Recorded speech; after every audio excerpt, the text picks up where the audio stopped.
తాడిపత్రి జేసీ ప్రభాకర్ రెడ్డి గారు వీడియోల ముందు చాలా వికృతంగా మాట్లాడాడు. దానిపైన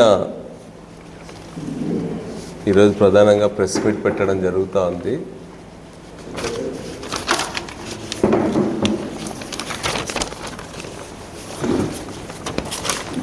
నేను చాలామందిని ఈ 2 రోజులుగా మా ఇంటికి వచ్చేవాళ్ళను, లేకపోతే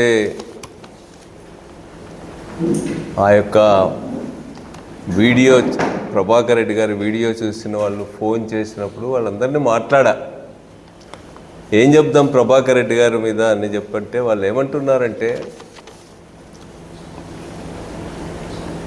ఒక ఆయన చాలా పెద్ద స్టేట్ లీడర్, టీచర్స్ లీడర్, ఆయన ఏమంటున్నాడంటే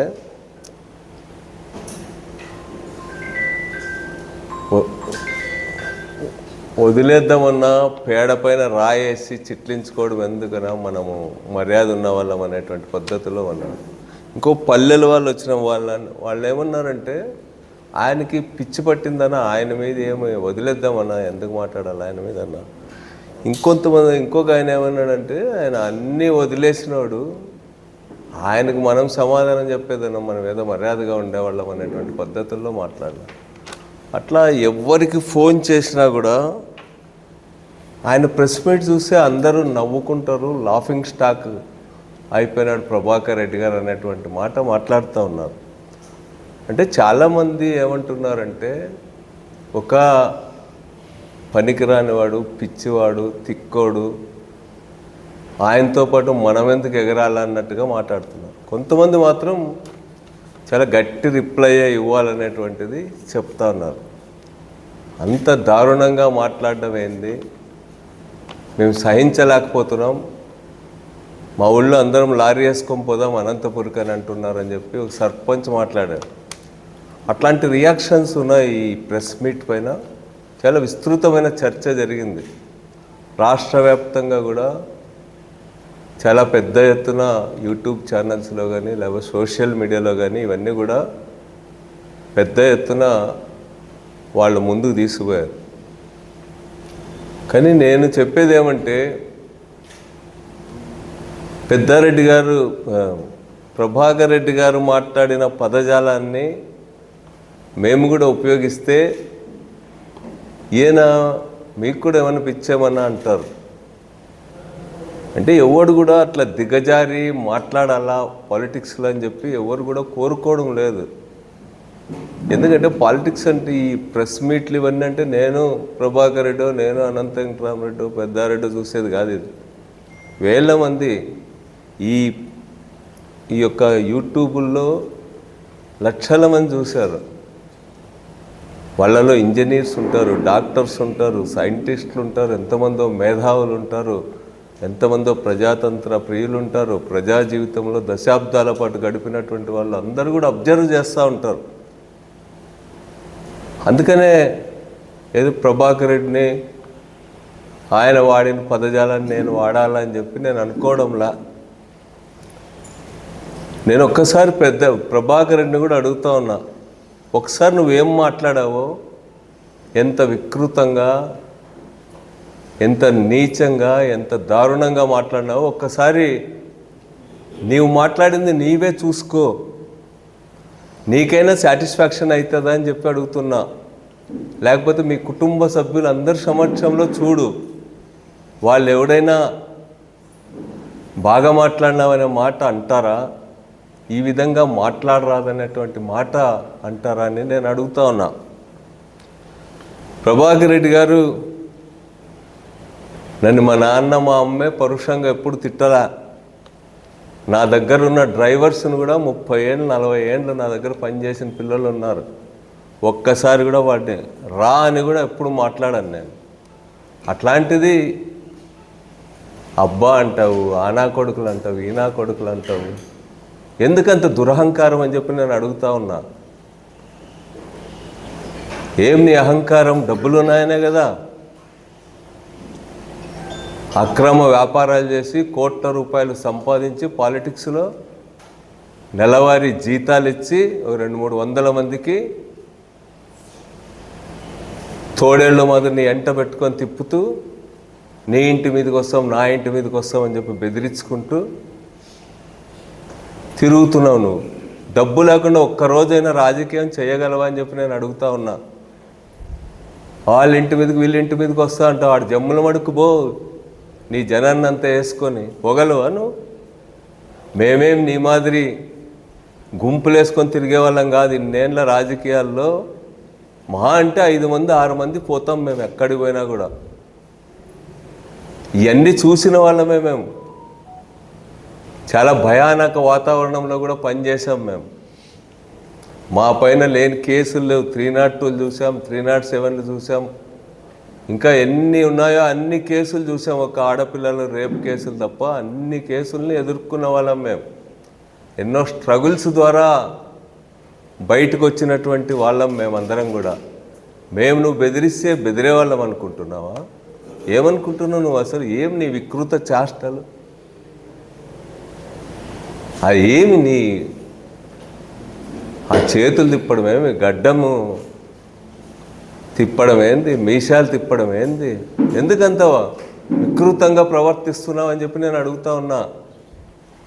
ఆ వికృత ప్రవర్తనని ప్రజలు ఎవరైనా అభినందిస్తారా అని అడుగుతా ఉన్నా.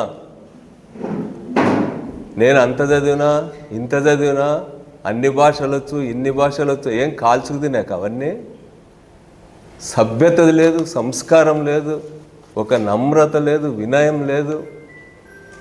ఓ 15 ఏళ్ళు 20 ఏళ్ళు 40 ఏళ్ళు 50 ఏళ్ళు పనిచేసిన రాజకీయాల్లో ప్రజా జీవితంలో ఉన్న వాళ్ళ పట్ల ఏ విధంగా సంబోధించాలా, వాళ్ళ గురించి ఏ విధంగా మాట్లాడాలా అనేది ఏమని తెలుసా? ఏం నేర్చుకున్నావు నువ్వు అని అడుగుతా ఉన్నా నేను.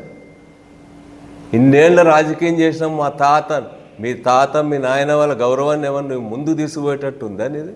అసలు జేసీ అంటేనే ప్రజలు అసహించుకునేటట్టు దిగజార్చినావు. మీ కుటుంబ ప్రతిష్టను దిగజార్చినావు. అసలు నువ్వు మీ కుటుంబానికే శత్రువు అని చెప్పి నేను అడుగుతా ఉన్నా. ఏం మాట్లాడుతున్నావు నువ్వు? ఏం పడితే అది మాట్లాడతావా? నువ్వేమన్నా ఆణిముత్యం అనుకున్నావా? నీ ఇంటి మీదకి వచ్చినారని చెప్పి అంత బాధపడతావే? ఎన్ని కొంపలు కూల్పించలా నువ్వు? ఎంతమంది భార్యల ముందు వాళ్ళ ఇండ్లన్నీ ధ్వంసం చేసి రాలా? నీ ధ్వంస రచనకు భయపడి, లేకపోతే దుష్టులకు దూరంగా ఉండాలని హైదరాబాద్లో, బెంగళూరులో ఎంతమంది గౌరవంగా బతికే నాయకులు ఊర్లో వదలలేదా?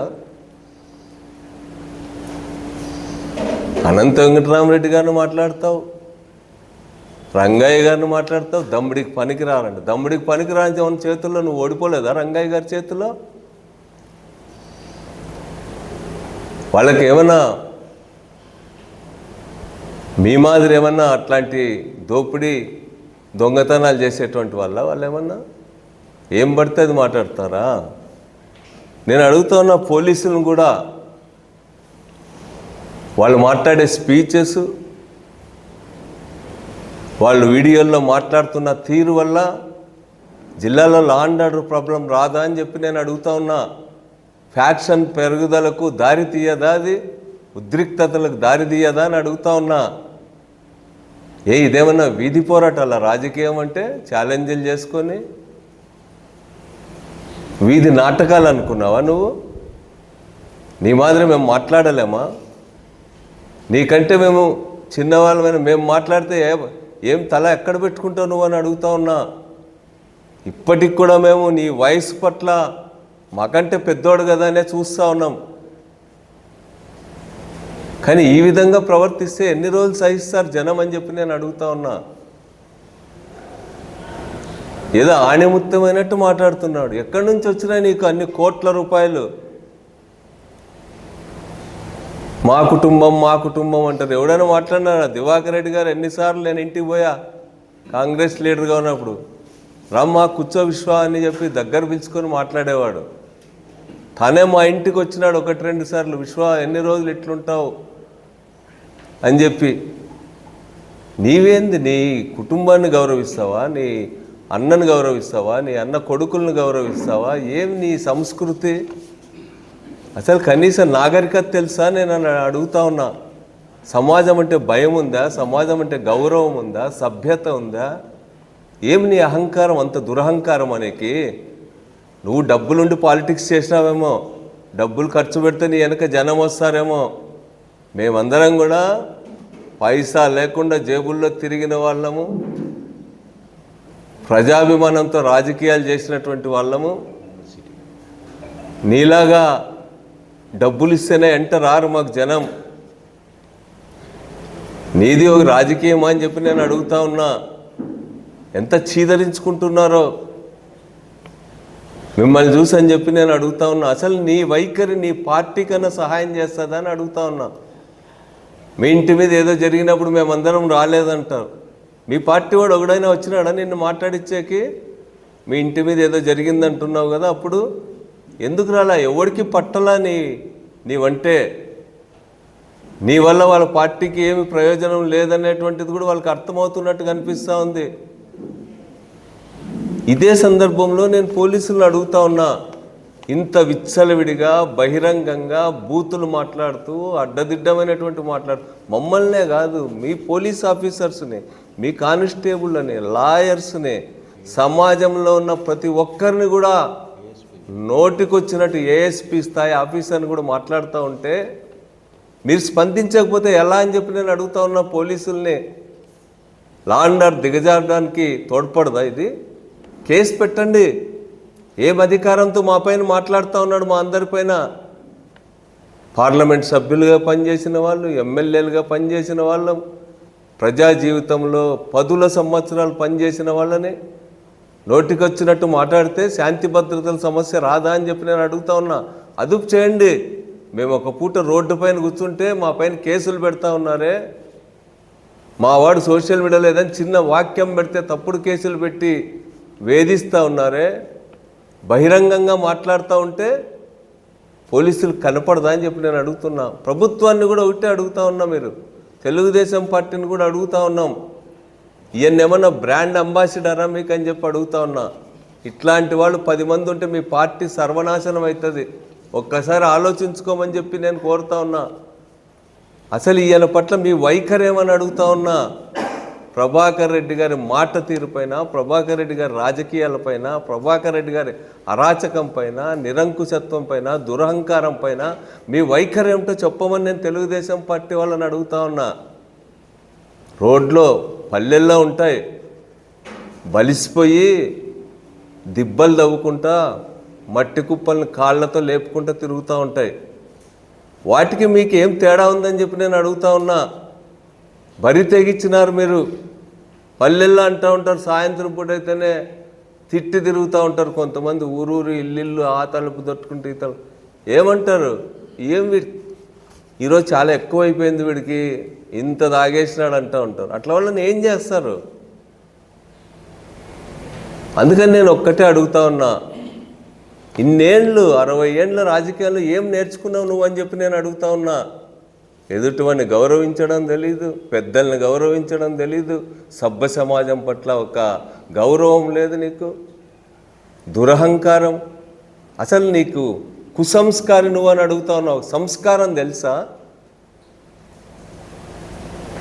ఒక లీడర్లు మాట్లాడితే, ఒక మనిషిని మాట్లాడితే వాళ్ళ కుటుంబ సభ్యులు ఏం బాధపడతారు, వాళ్ళని అభిమానించే వాళ్ళు ఎట్లా ఫీల్ అవుతారు అనేటువంటి కనీస మానవతా జ్ఞానం ఉందా అని చెప్పి నేను అడుగుతా ఉన్నా.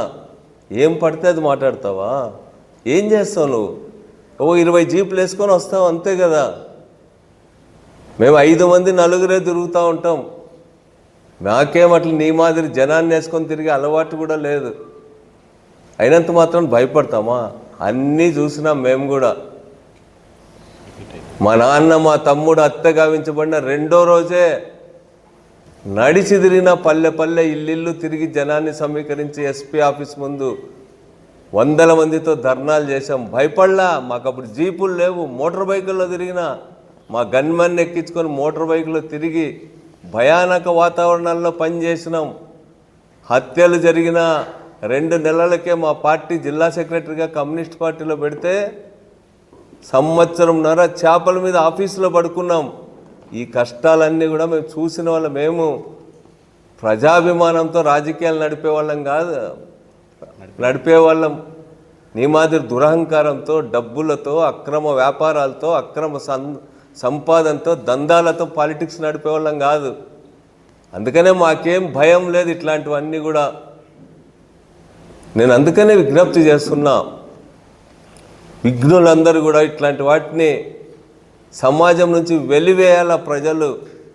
ఇట్లాంటి కంపు రాజకీయాలు, ఇట్లాంటి దుర్మార్గం రాజకీయాలు, ఇట్లాంటి నీచమైన రాజకీయాలని ఈరోజు వెలివేయాలని చెప్పి నేను కోరుతున్నా. మా అందరితో ఏం పని ఉందా నీకు? నీ తాడిపత్రులు తిట్టుకుంటున్నారు కదా ఇద్దరు బండబూతులను, మీరు తిట్టుకోండి, మీ కల్చర్కి సరిపోతుందేమో అది. మా అందరి జోలు ఎందుకయ్యా నీకు? మేమేమైనా అప్పుడు నీ మాదిరి అట్లా రాజకీయాలు చేసినామా? దందాలు నడిపినామా? పంచాయతీలు చేసినామా? డబ్బులు వసూలు చేసినామా? ఇన్నేళ్ల రాజకీయ జీవితంలో ఒక మచ్చ చూపించమని నేను అడుగుతా ఉన్నా. నీ అబ్బాయిని మా నాయన అంటావా? మా నాయన ఖాళీ గోటికి కూడా నీ రాజకీయం పనికిరాదని చెప్తా ఉన్నా. ఏం చరిత్ర ఉంది నీకు? వచ్చిన రోజు నుంచి నువ్వు ఒక న్యూసెన్స్ రాజకీయాల్లో. నీలాంటి వాళ్ళు, మీ ఇంటికి న్యూసెన్స్, నువ్వు సమాజానికి న్యూసెన్స్. నీవు మా నాన్నని, మా అక్కల్ని, మా అమ్మల్ని అందరిని తిడతావా? నీ అర్హత ఏమి? నీ స్థాయి ఏమి? థర్డ్ రేట్ రాజకీయ నాయకుడు నువ్వు మమ్మల్ని తిడతావా? ఏమయ్యా, నీ మాదిరి అందరూ తిట్టడం నేర్చుకుంటే యాటికి పోతావు నువ్వు? నేను చెప్తా ఉన్నా, ఇట్లాంటి తాటాకు చప్పుళ్ళకు భయపడే వాళ్ళం కాదు. మీకు వ్యతిరేకంగా ఇప్పటికైనా మార్చుకోను. నీ కొడుకు మొన్న చూసా ఆడికిలో బాగా మాట్లాడినాడు ఆ పిల్లోడికి పెద్ద చెడ్డ పేరు ఉన్నట్టు నేను కూడా వినాలా? వాడు ఎమ్మెల్యే అయినాడు, ఎమ్మెల్యే చేసినావు, వదిలిపెట్టాడు, రాజకీయం నడపలేడా? నీవు అసలు వాడి ఎదుగుదలకి అడ్డంగా నిలబడతా ఉన్నావు. నీవే మీ ఇంటికి శత్రువు, నీవే మీ ఇంటికి ఆటంకం అని చెప్పి నేను చెప్తా ఉన్నా. పిల్లలకు వదిలిపెట్టు, వాళ్ళు నడుపుతారు. నీకంటే బాగా తెలిసిన వాళ్ళు, మాకంటే కూడా బాగా ఇప్పుడున్న పిల్లలు తెలివైనటువంటి వాళ్ళు. వదిలిపెట్టు వాళ్ళకు. ఏది పోయినంతకాలం ఇవే రాజకీయాలా? ఈ కంపు రాజకీయాలు, గలీజ్ రాజకీయాలు, ఇండ్లు ధ్వంసం చేయించడం, వాళ్ళ ఇండ్లలో టెలివిజన్లు పగులు కొట్టించడం, ఫోన్లు పగులు కొట్టించడం, కాల్పులు జరపడం. ఇదేనా రాజకీయం అంటే? ఎప్పుడైనా నీ అజెండాలో రాజకీయంలో ప్రజలు ఉన్నారా ఎక్కడైనా? ఏమనంటే నేను తాడిపత్రి డెవలప్ ఎవడో లేదన్నాడు. తాడిపత్రిలో అండర్ గ్రౌండ్ డ్రైనేజ్ చేసినాం, మున్సిపాలిటీ అభివృద్ధి చేసినాం. మేమేం కాదనమే. అది చేసినంత మాత్రాన ఎవరిని తిట్టాకైనా, ఏ అరాచకం చేసాకైనా నీకు పవర్ వస్తుందా అని చెప్పి నేను అడుగుతా ఉన్నా. ఇప్పటికైనా చెప్తున్నా, విజ్ఞతతో ఉండు. నీతో పాటు నేను కూడా శాసనసభలో ఉన్నా. నన్ను ఎప్పుడూ అభినందించేవారు మీరు. నేను మాట్లాడుతుంటే పక్కన మీ కొలీగ్స్ని కూడా ఉండు, మా విశ్వ మాట్లాడుతున్నాడు విందామనేవాడు. నాకు తెలుసు అవన్నీ. కానీ ఇప్పుడు ఎందుకు ఇంత దారుణంగా దిగజారాలా ఈ వయసులో? నేను అనేది ఏమంటే, అసలు నీ వల్ల జేసీ అనే పదానికే విలువ లేకుండా చేస్తూ ఉన్నావు. అవన్నీ ఎందుకని అడుగుతా ఉన్నా. పోలీసులకు నేను విజ్ఞప్తి చేసేదంటే, కేసు పెట్టండి, ఇట్లాంటివి అరికట్టండి. ఎక్కడికి దారి తీసాం? మీ పోలీస్ ఆఫీసర్ని తిడతాడు, ఎస్పీ గారితో సహా అందరినీ తిడతాడు, ఇంకో రోజు పొగుడుతాడు. అందరికంటే మేధావైన డాక్టర్లు పనికిరాదంట, లాయర్లకు చట్టం తెలీదంట, రాజకీయ నాయకులకి ఏమీ తెలీదంట, బొట్టు వాల్యూ చేయరంట. నీవు అంత వాల్యూ చేసేవాడా? నిన్నేమనుకుంటున్నారో? నీవే డబ్బులు ఇచ్చి సర్వే చేయించుకో, తెలుస్తుంది నిన్ను ప్రజలు ఏమనుకుంటున్నారో, ఎంత అసహించుకుంటున్నారో, నీ భాష పట్ల ప్రజలు ఏ వైఖరితో ఉన్నారో తెలుసుకో. పాలిటిక్స్ అంటే సమాజం గురించి ఒక భయం ఉండాలా. సమాజం అంటే లెక్కలేనివాడు ఎప్పుడు కూడా పాలిటిక్స్లో 4 సీట్లు గెలవచ్చు, 4 ఇది గెలవచ్చు, కానీ గౌరవాన్ని నువ్వు సంపాదించుకోలేవని చెప్తా. అందుకని నేను ప్రభాకర్ రెడ్డి గారికి మళ్ళీ ఆ రోజు ఏ మూడ్లో ఉండి మాట్లాడినాడో అంత ఘోరంగా మాట్లాడడం అనేటువంటిది నేను తీవ్రంగా ఖండిస్తున్నా. నేనే కాదు, అందరు కూడా ఇట్లాంటి దాన్ని ఖండించాలని సోషల్ మీడియా ద్వారా ఇతరత్ర కూడా ఈ పదజాలాన్ని మేము అంగీకరించమనేటువంటి రీతిలో అందరూ కూడా స్పందించాలని కోరుతున్నాం. నీవు జగన్ గారిని తిడతావు, విజయమ్మ గారిని తిడతావు, మళ్ళీ ఒకసారేమో జగన్ లేకపోతే నేను చైర్మన్ అయ్యిండేవాడు కాదంటావు, హ్యాట్సప్ జగన్ అంటావు. ఏం అసలు నీ దానికి ఏమన్నా ఒక బ్యాలెన్స్ ఉందా నువ్వు మాట్లాడే దాంట్లో? నేను కోరేది ఏమంటే, ఇన్నాళ్ళు పాలిటిక్స్లో ఉన్నావు, గౌరవంగా ఉండు, మర్యాద ఇచ్చి పుచ్చుకోండి. నేను ఎప్పుడు నిన్ను అన్నా అనే సంబోధించేవాడిని. నీవు కూడా నేను కనపడితేనే కౌగులించుకునేవాడివి. కానీ ఎందుకు నిన్ను అట్ట మాట్లాడినావు? నన్నే కాదు, ఆ వెంకటరామరెడ్డి గారిని, రంగయ్య గారిని, ఏం వాళ్ళంతా ఎంపీలుగా పనిచేసిన తిట్టు. నీకు రాజకీయాలను విమర్శించు, లీగల్ సెల్ వాళ్ళని తిడతావు, లాయర్లను తిడతావు, విధానపరంగా విమర్శ చేయి. మీ వైఎస్ఆర్ పార్టీ విధానం తప్పని చెప్పు. జర్నలిస్టులు ఇంకెంత ఘోరంగా తిడుతుంటాడో పాపం. వాళ్ళే తిట్టించుకుంటారు, వాళ్ళే రాస్తుంటారు ఆయన గురించి కూడా, వాళ్ళకే వదిలిపెడతామా? కానీ తప్పు కదా ఆ విధంగా గౌరవంగా ఉన్న వాళ్ళు. మేము ఇప్పుడు ఒక ప్రెస్ మీట్ పెడదామంటే ఒక 5-6 మంది జర్నలిస్టుల దగ్గర ఏం మాట్లాడితే బాగుంటుందన్నా, ఎట్ట మాట్లాడితే బాగుంటుందన్నా అని అడుగుతాం. అదొక గౌరవం, వాళ్ళకున్న అనుభవం మీద మాకున్న ఒక విశ్వాసం. మాకు తెలియక కాదు, 4 చోట్ల కూర్చొని లేస్తూ ఉంటారు, ఎట్లా బాగుంటుందని అడుగుతాం. నీకు ఎవరి మీద గౌరవం ఉందని చెప్పి నేను అడుగుతున్నా. అందుకనే నేను మిమ్మల్ని అందరినీ కూడా కోరేది ఏమంటే,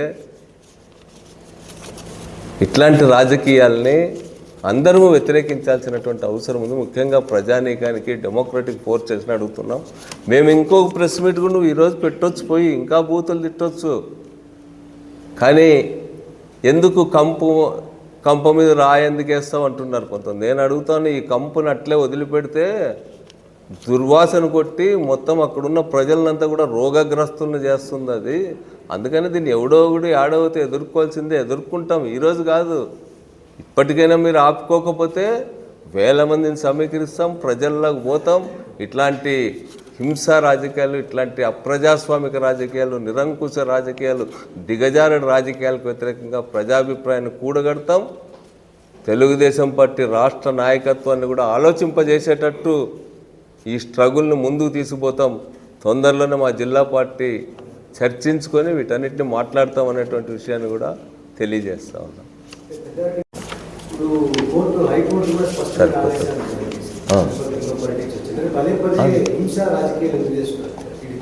నేను అదే చెప్తున్నా. అసలు వీళ్ళకు అప్పుడప్పుడు ఏదేదో కోర్టులు అంటాడు, ఏదేదో నేను చదివినా చట్టాలు అంటాడు. నీ గౌరవం ఉందే అంటున్నా. సుప్రీంకోర్టు చెప్పింది, హైకోర్టు చెప్పింది, రాజకీయాలు చేసుకోవచ్చు, ఆయన రాజకీయంగా స్వేచ్ఛగా తిరగనీయండి అంటున్నావు. నీ అధికారాన్ని అడ్డు పెట్టుకొని వక్ర భాష్యాలు చెప్తూ, రాంగ్ ఇంటర్ప్రిటేషన్స్ చెప్తూ, అసలు కోర్టులు చెప్పిన దాన్ని కూడా నువ్వు అమలు చేయవా? కోర్టులు అంటే కూడా గౌరవం లేదా మీకు? చంద్రబాబు నాయుడు గారిని కూడా అడుగుతా ఉన్నా, మీరేం చెప్పారా ఇట్లాంటి వాళ్ళకి? మీకు తెలిసే జరుగుతూ ఉందా ఇదంతా? లోకేష్ గారి ఆదేశాలతోనే పోలీసులు ఆయనకు అంత స్వేచ్ఛ ఇచ్చినారా అని నేను అడుగుతా ఉన్నా. మాట్లాడండి, మీరు కంట్రోల్ చేయండి. ఇట్లాంటివి చాలా నీతి మాటలు చెప్తూ ఉంటారు కదా, చాలా గొప్ప గొప్ప మాటలు చెప్తూ ఉంటారు కదా. మీరందరూ చూడలేదా మమ్మల్ని అందరినీ రాజకీయాల్లో? ఆ మాట్లాడుతూ ఉంటే అసలు ఇంట్లో ఆడవాళ్ళు ఏమంటా ఉన్నారు నువ్వు మాట్లాడదాన్ని చూసి? ఈరోజు నా భార్య కామెంట్ చేస్తూ ఉంది, రేపు నేనట్టు మాట్లాడితే నీ భార్య కూడా కామెంట్ చేస్తుంది. వాళ్ళకి మనం ఎంత దుర్మార్గులమైనా భార్యలకి మనం అంటే ఒక గౌరవము, ఒక ప్రేమ, ఆప్యాయతలు ఉంటాయి. అందరినీ చూడాలి ఒక విషయం మాట్లాడేటప్పుడు.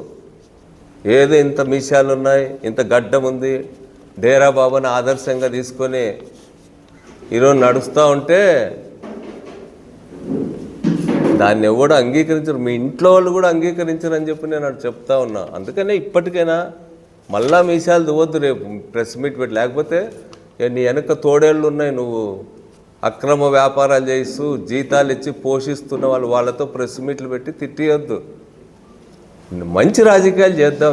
ఎన్ని లేవు, ప్రజల సమస్యలు లేవా? అభివృద్ధి చేయడానికి అధికారం ఇచ్చినారు, 160 సీట్లు ఇచ్చినారు. ముఖ్యమంత్రితో కూర్చో, ప్రైమ్ మినిస్టర్తో కూర్చో, ఇంకోని దగ్గర పో, ఫండ్స్ తీసుకురా, బాగా చెయ్యి. అవన్నీ వదిలిపెట్టి ఏందో ఈ కంప రాజకీయాలు పెట్టుకుంటా 24 గంటలు అదేనా జిల్లా ప్రజలకి?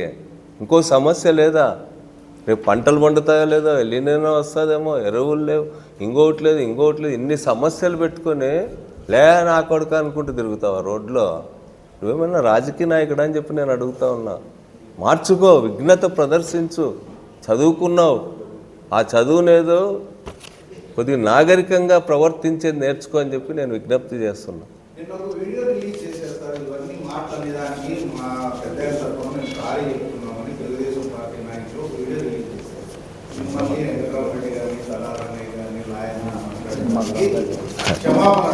నేనేం చెప్తున్నా అంటే మంచిదే అట్లా ఉంటే మేమేమి కక్షపూరితంగా వ్యవహరించే వాళ్ళం కాదు. మంచిది అట్లాంటి దాంతో దిగొచ్చి నిజమైన రాజకీయాలు చేద్దాం. ఏంది కంపు రాజకీయాలు 24 గంటలు ఇవే నా తిట్టుకునేది. నేను ఎన్నేళ్ళలో నన్ను బాగా గౌరవించేవాడు, నేను కూడా ఆయన అన్న అనేవాడు. వాళ్ళ కుటుంబంలో కూడా నేను పోతేనే అందరు చాలామంది నిలబడుకుంటారు, కానీ నేను పోతేనే చీర లాక్కొని కూర్చుంటాం, నేను పోతేనే వాళ్ళు కూడా కూర్చోమనేవాళ్ళు. ఇప్పుడు ఎందుకు ఇట్లా మాట్లాడితే మేము ఊరుకోండి. దేశం అంతా అదేమో అంటారు చూడు, బజార్లో తిట్టి ఇంట్లోకి వచ్చి కాళ్ళు పట్టుకున్నట్టు ఓ చిన్న వీడియోలో కూడా అనామకంతో పెట్టించినాడని చెప్తా ఉన్నావు నువ్వు. ఇప్పుడు నా మీద తిట్టిండేటివి ఎన్ని పోయినాయి, ఎంతమంది ఫోన్లు చేస్తున్నారు, ఆడే నిన్ను కూడా అంటాడా అని. లాస్ట్ గవర్నమెంట్ వైఎస్ఆర్సీపీ గవర్నమెంట్లో ఎస్వి రవీంద్రారెడ్డి అంటే అలియాస్ పొట్టి రవి అనే వ్యక్తిని 5 సంవత్సరాలు కనీసం తాడిపత్రికి రానిలేదు. అప్పుడు ఏమైంది ప్రజాస్వామ్యం, వాళ్ళు కూడా సుప్రీంకోర్టు నుంచి ఇప్పుడు కాదు, నేను ఒకటే అంటున్నా. ఇప్పుడు నీ ఇంటి మీదకి వచ్చినప్పుడు అప్పుడంతా కూడా ఎవరు నీకు జిల్లాలో వేరే ప్రాంతం నుంచి వచ్చి ఏంపా ప్రభాకర్ రెడ్డి నీకు ఇట్లా జరిగిందా, నీ కన్నీళ్ళు దూడ్చిపోయిన వాళ్ళు ఎవరైనా ఉన్నారా? ఎందుకు లేరు? దుష్టులకు దూరంగా ఉంటాం అనుకుంటారు. నువ్వు ఇప్పుడు నా మీద దాడి జరిగింది అనుకో, నలుగురు వచ్చి మాట్లాడించాలి కదా మా జిల్లా, మా పార్టీ లీడర్లను. నీ పార్టీ వాడు రానప్పుడు మేము రాలేదంటాం. మేము ఎట్లా వస్తాము? ఒక పార్టీలో ఉండి అదే పార్టీ వాడి మీద నువ్వు కంప్లైంట్ చేసేటప్పుడు మేము ఆయనకు చెప్తాం, పెద్దారెడ్డి గారు అదేదో జరిగినప్పుడు అందరం మంచిది కాదు, అది బాగాలేదు, దానివల్ల మనకు చెడ్డ పేరు వస్తుంది అన్నాము. అంతకు మించి బజార్లోకి వచ్చి అరుస్తాము. నీ పార్టీ వాడే చెప్పడంలా. పోయి ఒకడు హైదరాబాద్లో కూర్చుంటారు, ఒకరు బెంగళూరులో కూర్చుంటారు. ఎవడు చెప్పాడు? నిన్ను ఎవడన్నా మాట్లాడిచ్చేకి వచ్చినారా? మేమన్నా కనీసం పాపం అట్లా అనరాదు అని అన్నాం. మీ వాళ్ళు అది కూడా అనలే, బాగా జరిగింది వీడికి అనుకున్నారు మీ వాళ్ళు. అంతే కదా. Okay, thank you.